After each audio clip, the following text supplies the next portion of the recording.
Hello there, and welcome to the latest episode of the Only Endometriosis podcast you need. Today we're going to be looking at Hormone Harmony, how to feel amazing at any stage of life. The reason behind this podcast is I had a sudden realisation yesterday. I delivered a workshop earlier this week. I want to say earlier this week, it might have even been back end of last week. But anyway, I delivered a workshop where I was talking about the power of our menstrual cycle and leaning into the 4 stages of our menstrual cycle to enable us to live a more harmonious life in terms of a work-life balance. So productivity, social life, all of that kind of stuff, leaning into the 4 stages of a menstrual cycle. It's something that we're hearing a lot more about. It's something that a lot of female empowerment coaches are talking about. A lot of menstrual well-being stuff is all about leaning into the power of our cycles. But for women like me at various points, certainly some of you who are going to be listening, we don't actually have traditional menstrual cycles. So some of us have topsy-turvy natural cycles that we're just living with, managing as best we can, and leaning into.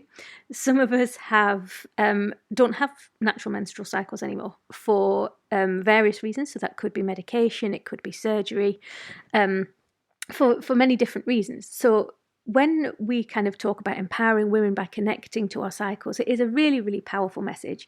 And that connection to our womb, that connection to menstruation is something that has been lost over the generations.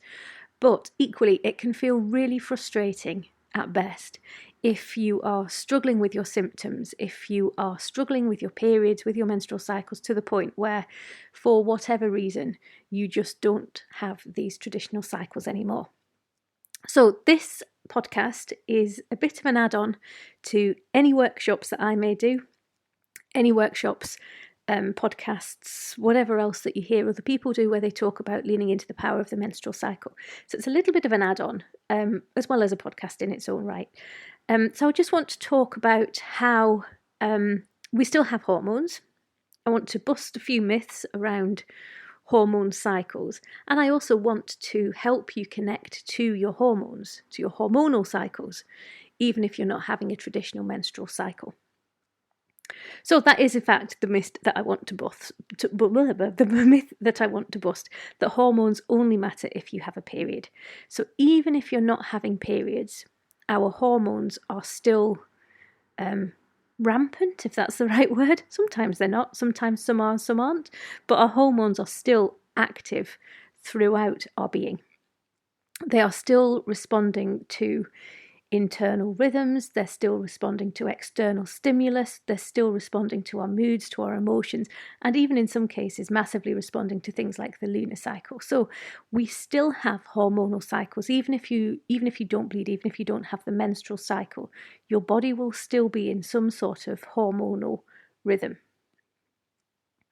So what I want to talk to you today about is just about acknowledging that I suppose acknowledging the grief, maybe, the relief for some people that you're not having periods, but actually tuning back into exactly what is still going on within your body. So the fact that you may have had a hysterectomy, the fact that you may be on pro-strap injections, whatever is going on for you, the fact that you're doing these things or you're having these things, it doesn't mean that your hormones have stopped. You don't suddenly become hormoneless.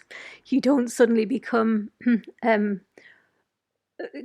non-cyclical being. So tapping into our hormones, tapping into the fluctuations, the natural rhythms of what's going on, can have a massive, massive impact on our well-being.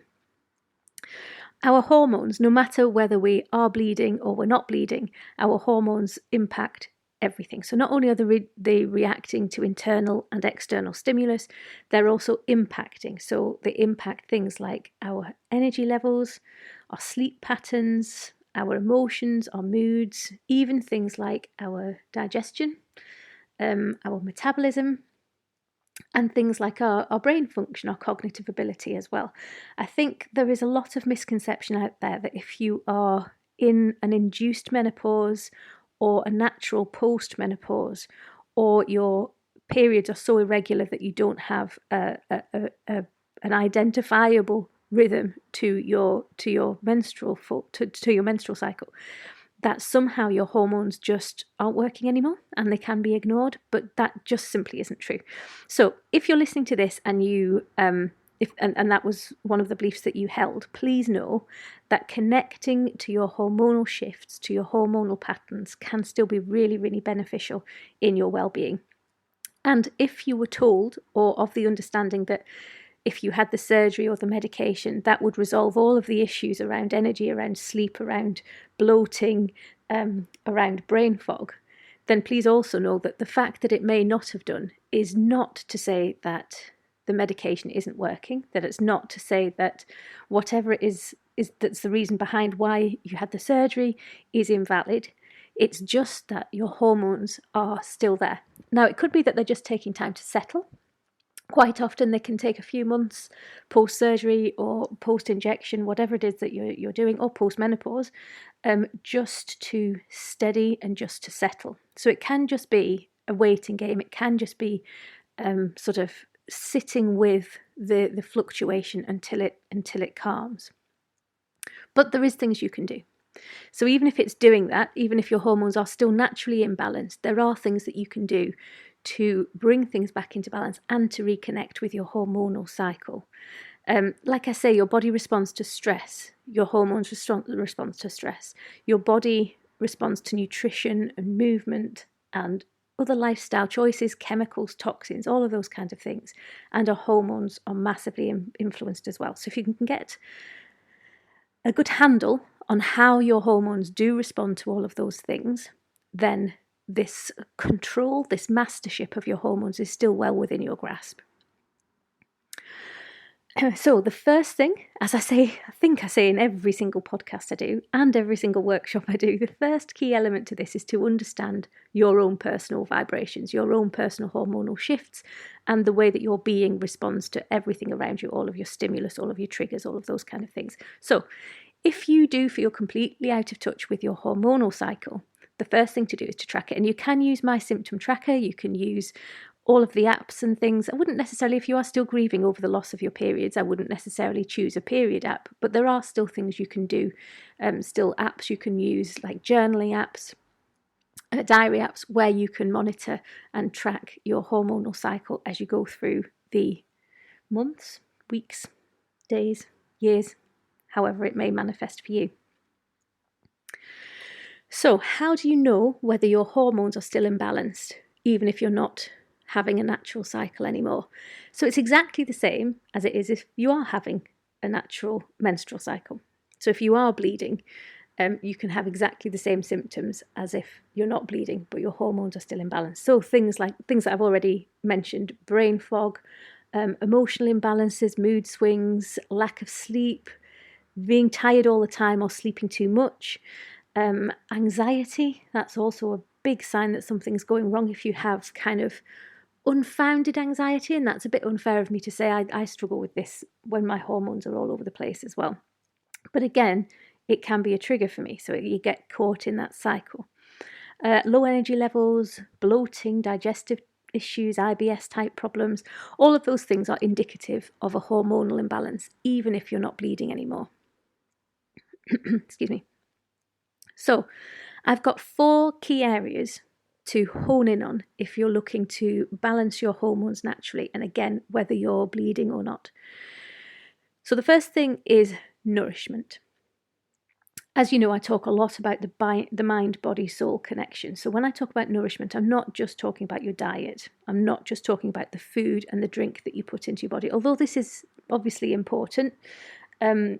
The old adage, you are what you eat, I don't necessarily buy into that completely, but having a healthy, balanced, seasonal diet, natural or as natural as possible, is one of the best things we can do for our physical body. When our physical body is happy, obviously that knocks on to our mind and our soul as well.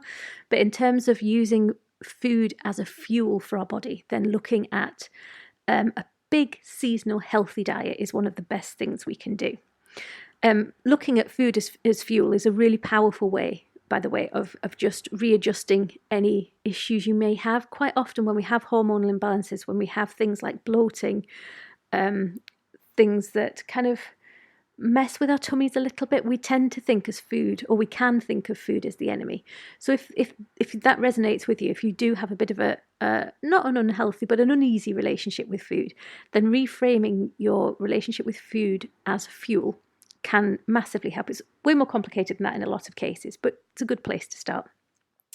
So if you think about minimising the processed food that you're eating, maximising the naturalness of the food, so things like if you drink cow's milk, having whole unprocessed milk rather than skimmed milk, having butter instead of margarine. And I know a lot of people are going to be balking at the idea, but the more processed the food is, the more stages your food goes through from its natural state to when it gets on your plate, the worse it is for our physical beings.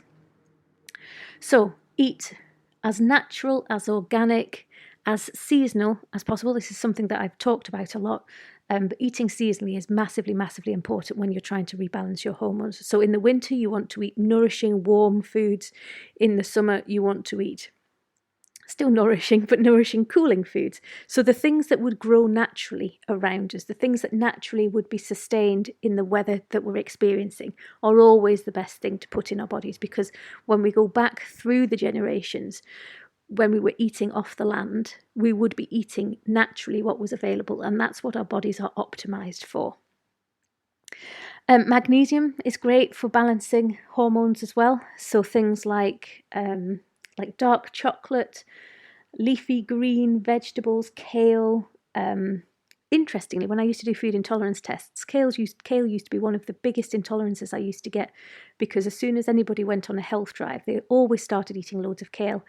Normally speaking, they hadn't really eaten kale before, and their body would just get a complete overwhelm of kale, which meant that then their bodies didn't really know how to process kale, and they just automatically went into intolerance mode when they ate it. So anything that you're introducing into your diet, please do so considerately, mindfully, and slowly. So things like broccoli as well, really good for you. Nuts, really, really nice as snacks. They also regulate our moods as well. So if you struggle with stress, if you struggle with brain fog, these are really good foods to eat as well. Protein's really, really important. Protein is what builds our bodies back up. So even if we're not exercising, we use a lot of energy during the day, and protein is what will help keep our energy sustained, and it will help sort of nurture that rebuild, that reset of our bodies while we're resting, while we're sleeping. There's a big thing about gut health food, and this is what I get asked all the time. Should I be trying all of this pickled stuff and all of these kind of fermented yogurts and dietary supplements? I always say, treat these with a kid glove. Try it, track it, see if it works for you. But again, I go back to what I say about natural food. What would be with us naturally? Is it in its natural state? Is it processed? It might well be that it helps on a short-term basis, but I'd try and stay away from these kind of things as a longer, even a medium-term solution to any kind of diet. And certainly, and when I say diet, I mean the food that we eat, not a restricted diet. And that's something to say as well. Try if you can to avoid restrictive diets. We get these food diets, we get people claiming to have these menopause fabulous diets or endometriosis banishing diets or all the rest of it. Take them all with a pinch of salt as well. These are sticking plaster solutions. They're not actually nurturing your body. They're not necessarily healing your body. Most of the time what they're doing is just suppressing your symptoms and suppressing your hormones. And then obviously nurturing mind and soul as well. So make sure that you're doing something every day to nurture both your mind and your soul. So read a book, watch a TV show that makes you think, that makes you question your values, your beliefs. Do a crossword, even the puzzles on your phone. Just keep your mind active, and your soul as well. Listen to music. Go and watch a play, go to the cinemas, do something that makes your soul sing, that nurtures your spirit as much as anything. If you do Reiki, if you do meditation or journaling, then that's a really nice way to connect to your spirit and really nurture your soul. So the second thing to talk about is movement. Don't talk about exercise, although sometimes I do, but how to incorporate more movement into your day, and not necessarily the target of 10,000 steps. That's really arbitrary, and it doesn't necessarily mean a great deal. But just make sure that you are incorporating as much movement into your body as you can during the day. When we move, the energy flow within us is increased, the blood flow, the oxygen supply is all heightened, and that's all really, really good for our physical, our emotional, our spiritual well-being.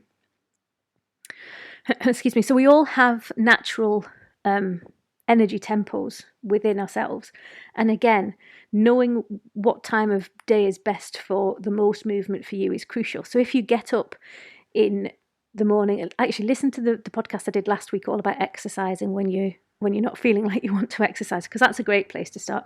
Understanding your own energy shifts will make movement during the day a lot easier. So I know that come lunchtime, all I want to do is have my lunch and then do something that's quite chill for an hour or two. I know that on the morning I'm quite vibrant, so I love getting up, doing a bit of work, and then doing a lot of movement after a couple of hours work. Once you understand your own rhythms, you can then move according to your natural rhythms. You're not fighting your natural rhythms. Excuse me. Equally, things like strength training. Quite often, if you're not having a menstrual cycle, but your hormones are still a bit awry, you can have massive kind of energy shifts where the things that used to appeal to you don't. So things like marathon running, things like long-term HIIT classes, CrossFit, stuff like that just simply doesn't appeal to us anymore. So if that's you, but you still want that kind of dopamine hit, you still want to feel as if you've exercised, then doing small bouts of strength training is really, really beneficial. It also helps protect our bones, strengthens our bones as well, and it does wonders for our metabolism. So if you still want that kind of ache where you struggle to get off the toilet the next morning after an exercise session, just try doing high weight, low repetition strength training. Can be really good. Again, listen to your body. Your body will tell you exactly what it wants and what it needs. And again, listen to the podcast from last week, because sometimes of the month, sometimes of the lunar month, sometimes of your natural rhythms, you'll be more inclined to do specific types of movement. Qigong, yoga, Pilates, stuff like that's really good as well. If you can incorporate things like Qigong and Tai Chi, if you can incorporate the energy work into your movement, you will feel even more benefit because you're incorporating more of that body, mind and soul connection. And again, doing things outside connects you even better to the earth and to the outside. So you get more well-being benefits if you can. So the third thing, your stress levels. So when we're stressed, if we're living with anxiety a lot, our nervous system regulation can go absolutely haywire. And when we are stressed, when we're living in fight or flight, when we're living with anxiety, our hormones can massively be off balance because we're feeding them with an overbalance of things like cortisol, which is our stress hormone.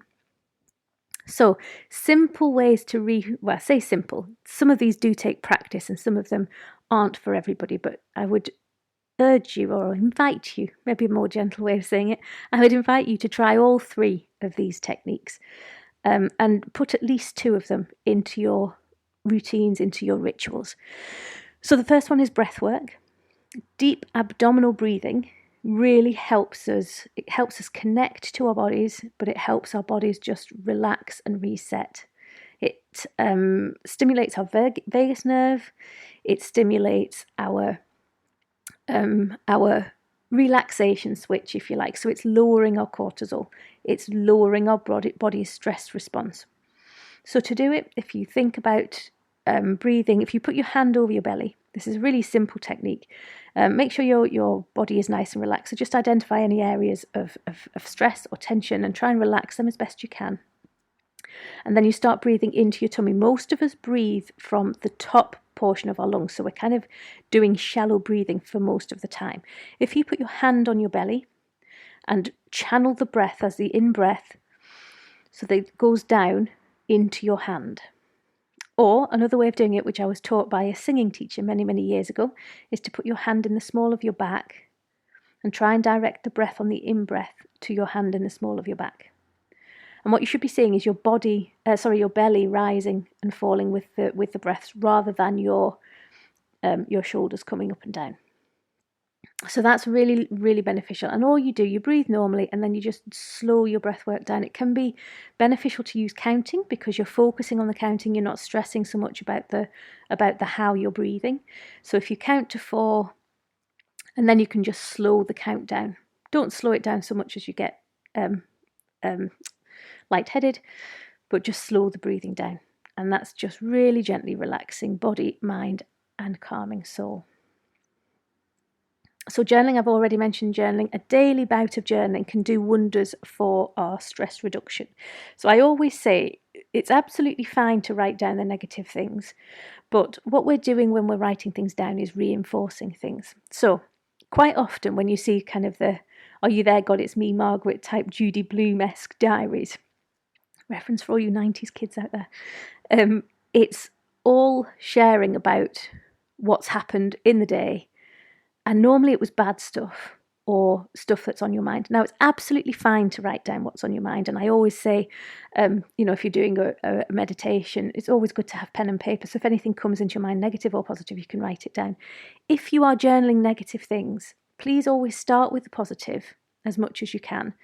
Then empty your mind of all the negative, all the worry, all the strains, and then reframe all of those negative thoughts into something positive, and always end with a positive affirmation. So no matter whether you're journaling in the morning or night, you're finishing your journaling practice on a positive. You're finishing on a high. And then the third thing I'd like you to think about doing or incorporating is energy work. So again, meditation, reflexology a little bit as well. If you can have hand reflexology points, acupressure points that you can incorporate with your breath work, that's a really lovely way of resting, of relaxing and resetting. And of course, Reiki, my first love. If you are attuned to Reiki, you don't even have to be attuned to Reiki, to be honest, to experience Reiki. Reiki is just energy around us. So there's different things you can do to kind of strengthen. Obviously, getting qualified, getting attuned or empowered with Reiki energy is one of them. But actually, you can just imagine Reiki all around you. If you just shut your eyes and just imagine in your mind's eye a beautiful, let's say a purple light, beautiful healing purple light just surrounding you. And the more you breathe, the more calm you get, the stronger and stronger that purple gaze gets. That's Reiki. So I invite you to try all of those 3 things, breathwork, journaling, and energy work, and to choose 2 of them to incorporate into your daily rituals on a very regular basis. All of these are great for nervous system support. They're great for regulating our nerves. They're great for reducing stress, and therefore great for regulating those pesky hormones who are running all over the place. The 4th thing is sleep. And this is really, really almost counterintuitive sometimes, because the more you feel as if you need to get better sleep, probably the worse sleep you're going to get. I know when I say to myself, I'm going to go to bed early tonight because I need a really good night's sleep to prepare for tomorrow. To prepare for tomorrow. They're the nights when I'm waking up every hour on the hour. So the first thing to say about sleep is don't put too much pressure on yourself to have good sleep. Have a good bedtime ritual. Again, it's not about time. It's not necessarily about turning your phone off. It's just about having a ritual that you start and your body knows, okay, this is my trigger to get calm. This is my trigger to shut down. This is my trigger to start to restore. This is my trigger for sleep. So keep that consistent routine, keep that consistent ritual going. Include things that do bring you calm. So include things like journaling, breath work, your Reiki meditations, essential oils, spritz your pillow, put a drop on your temples before you go to bed, a shower, a bath, whatever it is, even reading a book, reading a newspaper, although I shy away from newspapers because they're not generally full of good news at the moment. But just incorporate into that sleep time ritual things that are going to make you feel calm. And again, it sounds weird, but do you know what gives you restful sleep? So I can't sleep. So things like temperature. Do you sleep better when your bedroom's cold? Do you sleep better when your bedroom's hot? Do you sleep better with the window open or the window shut? Do you like complete darkness, or do you like some light from the window? Do you have not a lava lamp, a salt lamp? What's your preferred environment to sleep in? And again, once you know that, you can make your environment, you can make your space safe and conducive to the sleep that works best for you. And the one thing I'm going to say as well, this isn't, I've done my 4 topics obviously, but the only thing that I haven't mentioned here actually that I kind of do want to touch on, there are things that we do every day that we don't really think about, but that can impact on our hormones. So just have a bit of a mindful clear out of your bathroom cabinet. A lot of the stuff that we use on a day-to-day basis contains chemicals that do mess with our estrogen levels. So things like anything that has a ben in it, parabens, anything like that, anything that you're putting on your skin. So quite often the shower gels we're using, the shampoos and the creams that we use every day can be quite toxic with a small t. But if you're using them every day and you have a hormonal imbalance anyway, it can be adding to your hormonal imbalance. So the more, it's like the food, the more natural the stuff that you're putting on your skin, the more natural that you're putting on your body, exactly the same as in your body, the least processed stuff is always the best stuff. So the most natural you can get in terms of moisturizers, in terms of shower gels, soaps, deodorants, whatever it is that you use on a daily basis, try and stick to the natural alternatives. And don't be fooled by marketing. There are some quite big brands out there that market their products as natural or I can't use the word without using the brand name, so that market themselves as natural, but please do check the ingredients, because some of them really, really aren't. So added to that, we have things like diffusers, those plug-in things that emit chemicals every 5 minutes or whatever it is. If you do struggle with hormonal imbalance, then I would advocate ditching those altogether. If you want to use things around your house to make your house smell better, then I always advocate things like good quality essential oils. You can have them out in pots. You can have burners to release the fragrance into the air. You can even, well, I don't know anymore. So we have an old Hoover in our house that we can actually put essential oils in. I'm not certain with these new Hoovers where you'd put the essential oils in. I might Google that and do a bit of a I can't do a whole podcast on it. That would be really dull. But yeah, just have a look to see where you can put essential oils in your Hoover, because it's actually really nice when you've got a freshly hoovered room to actually have it smelling of essential oil as well. So I always put something like orange is a really nice one. Lemon, grapefruit is really nice as well. But you can really sort of lift the atmosphere, physical as well as spiritual, of a room with essential oils.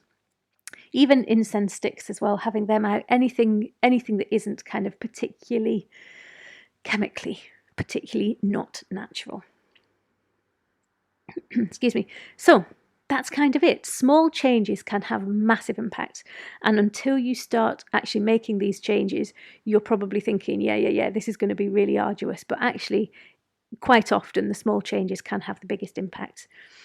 So when we're trying to balance hormones, when we're kind of trying to reconnect to a hormonal cycle, it isn't about getting everything right. It's not about perfection, because things will change at different times of your cycle. What works at one point of your cycle won't work at another one. So this is all about having small, consistent habits that you know are going to do you generally more good than harm. So things like your daily rituals, moving more, hydration. I can't believe I haven't mentioned hydration. So when it comes to nurturing our body, the biggest thing you can do is drink shed loads of water. Not shed loads of water that's going to make you ill, but keep yourself nicely hydrated. Me and my husband have arguments. We don't have arguments about this, but we have a differing viewpoint on this. Whenever I'm talking about hydration, I have asked him I must be hell to live with, but whenever I asked him how much he's had to drink today, I always get the answer, well, I've had 5 cups of water, 2 cups of coffee, a cup of tea. It's like, yeah, we don't count the tea and coffee, just the water. Yeah, but tea and coffee's hydrating me. Beer's hydrating me. Yeah, it does in the moment. So if you're drinking anything that isn't water, essentially what's happening is you are getting hydrated in the moment, but actually different things are kicking in to filter out from the water the stuff that is needed so that it can just use the pure water in the body. Bit of an oversimplified explanation of what's happening, but essentially that's the bottom line of what's going on. So the more hydrated you want to be, again, the more natural the water needs to be, the less produced. So if you can drink pure unfiltered water, that's going to have the best impact on keeping your body hydrated. Anything else can actually over time cause dehydration. So if all you drink is coffee, if all you drink is fizzy drinks, if all you drink is beer, then you are ultimately going to be dehydrated, because these things are diuretics and they are also invoking other systems of your body to get involved, whereas water just pure hydrates you. So when you're looking at keeping yourself hydrated, just class pure water. Not even, and I always get asked, well, what if I drink squash? Nope, pure water. Pure water. At best, I will let you have water with a slice of lemon in it. At best. Other than that, pure water. And a really nice way of keeping hydrated as well, checking if you're hydrated, is just to pinch the skin on the back of your hand. And if it flops down straight away, then you're nice and hydrated. If it takes a while, then just get yourself a quick glass of water. So I hope this helps. Please don't feel despondent if you hear people talking about connecting to your menstrual cycle and how powerful it is for you as a human, as a woman, to reconnect to your menstrual cycle. We can still connect to our hormonal cycles. We still have hormones.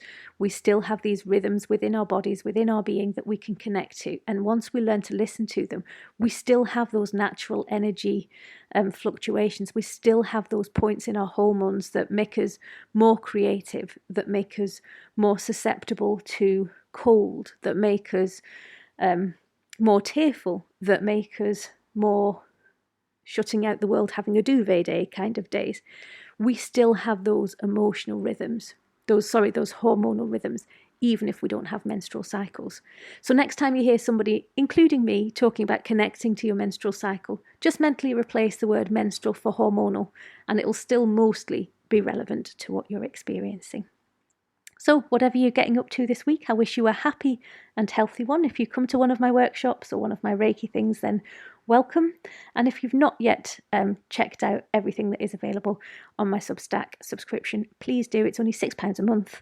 There are different ways to work with me as well. And check out my new website as well. I'm adding stuff to it all the time. A lot of it's in the background and it's probably going to go live in a couple of weeks. There'll be a big bang and all of this stuff will suddenly appear. So that's halcyonwomenshealth.com, and there's loads of stuff on there that's good for hormonal health as well as menstrual health and general well-being. So yes, I wish you a happy week, a healthy week, and I look forward to seeing you soon.